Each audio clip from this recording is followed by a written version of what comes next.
there's one particular stunt where Ethan is on a motorbike and he rides along a ridgeway and then something happens.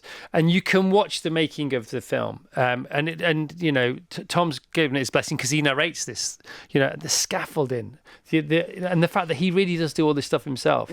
And it's now got to the point where, Tom Cruise does all his own stunts. Well, no, now he doesn't, because it's sort of only he can do them.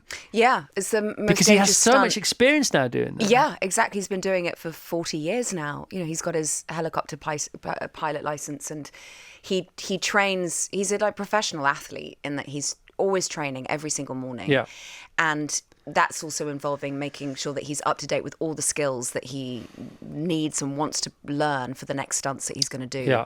So it's really impressive to see that level of dedication, and he loves it. That day one of filming in Norway, he jumped off the cliff off the motorbike. That was day one. I know. But he'd been training for ages here in England. Yeah, that's right. Because they had the cranes. I've seen it's brilliant. Can I just say a bit about it? Absolutely. So there's a scene in it where Tom's character, Ethan, he basically and his motorbike part company in a very dramatic fashion. Let's just leave it at that. But to train for this, he did loads and loads of hours, obviously riding a motorbike, which he's done before.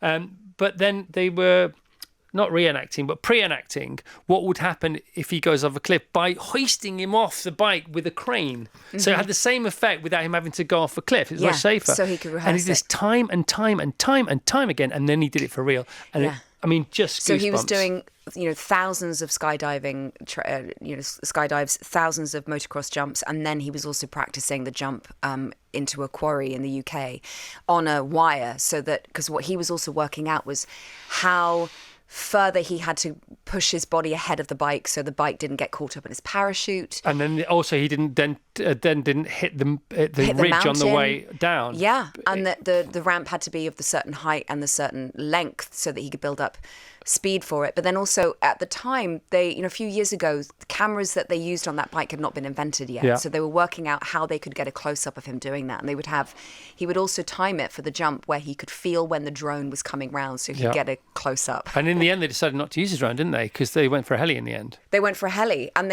you could, in the film, when he's going to Benji, I'm trying to get away from this mountain. That's when he's in free fall. If you want to get in the mood for this film, just watch Tom narrates it all. It's really brilliant. It's so...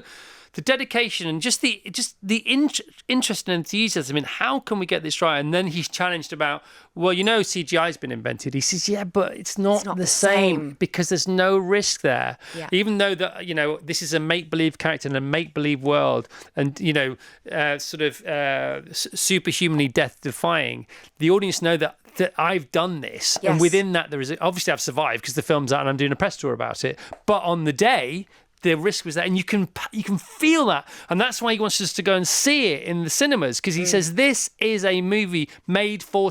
He said, "Fine, wait till it comes and you watch it on your big screens, but it's not the same. Get to the cinema and be immersed, drown in the glory of cinematography." Yes, it's a pure cinematic experience. It's visceral. It's edge of your seat stuff. It's like that feeling when you're a kid, when you first start going to the cinema and you go, what is this world? It's joy and escapism. It's the best thing. Yeah.